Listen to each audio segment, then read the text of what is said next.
So the goal of using a Pew scoring matrix is to select one or two of the best solutions. You want to use a scoring Pew matrix after you've used a screening Pew matrix. So if you recall in this diagram, we've gone from many ideas through the screening Pew matrix to a few, maybe 5 or 10. In this last step, we're going to use a scoring Pew matrix to reduce the number of ideas down to just 1 or 2. There are two types of scoring Pew matrices, the priority checkmark and the Pew scoring matrix. In this video, we're going to go over how to set up a scoring Pew matrix. So like a screening Pew matrix, a scoring Pew matrix allows you to rank concepts against design criteria, rank the solutions, combine and improve, and select solutions for further evaluations.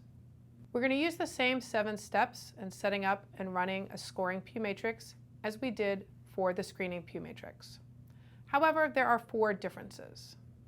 The first is that the design criteria are weighted in a scoring Pew matrix. So you can assign a weighted percent to each of the design criteria in your scoring Pew matrix. The more important design criteria will have a higher percent. Typically, you want to select round numbers as your percents, such as 20 or 25%, rather than fractions like 23.4%. The design criteria weightings should be consistent with the rankings of the pairwise comparison chart. The second difference is that we use a 5-point scale for the scoring Pew matrix rather than the 3-point scale that we use for the screening Pew matrix. So we'll use the numbers 1, 2, 3, 4, and 5 for the 5-point scale, rather than the plus, minus, and 0 for the 3-point scale.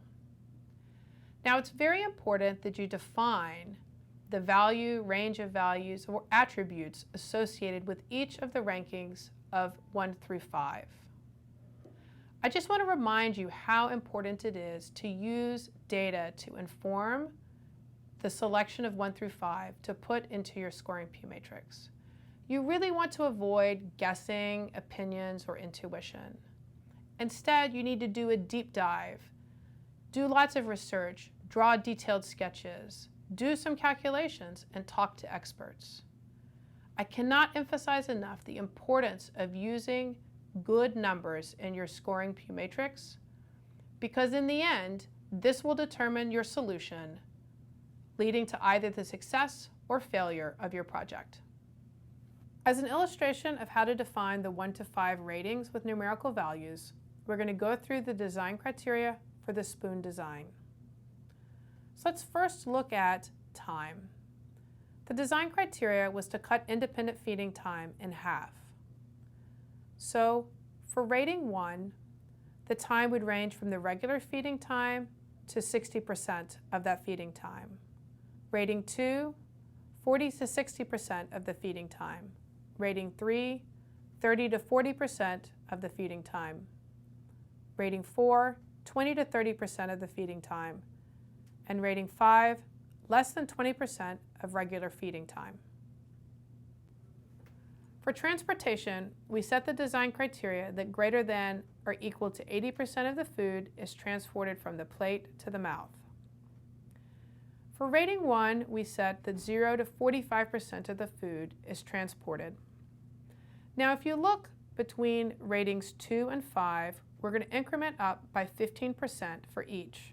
45 to 60, 60 to 75, 75 to 90, and then for rating 5, greater than 90%.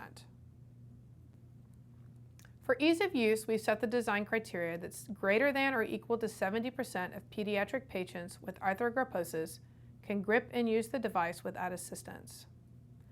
We've taken the range of 0 to 100% and split that up into increments of 20. Such that for rating 1, we have 0 to 20% of pediatric patients can use and grip the device. For rating 2, 20 to 40%, rating 3, 40 to 60%, rating 4, 60 to 80%, and finally, rating 5, 80 to 100%. For lightweight, we set the design criteria to weigh around 2 to 3 metal spoons, or less than or equal to 200 grams. Here we set rating 1 with a weight greater than 500 grams and rating 5s is a weight of less than or equal to 50 grams.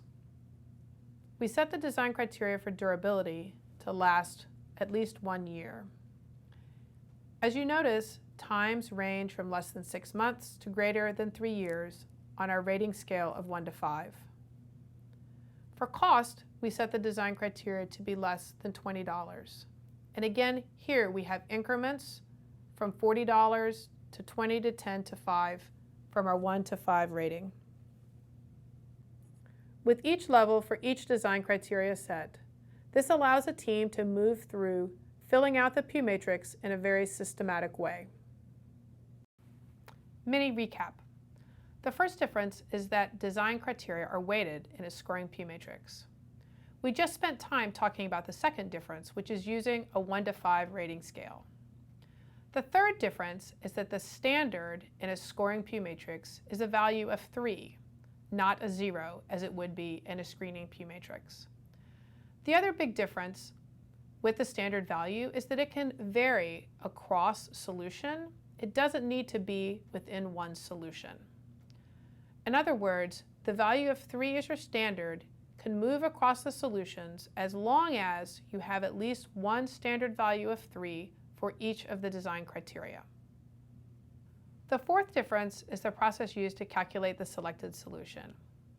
Here what you do is you multiply the weighting by the rating to get a value, and then you sum all of those values down to the final score. Scores should range from 1 to 5, with typical values ranging from 2 to 3. In summary, scoring Pew matrices are the final step in selecting a design solution. These tables are very similar to the screening Pew matrices, with the exception of those things discussed in this video. Scoring Pew matrices are successful when they are run with informed numbers.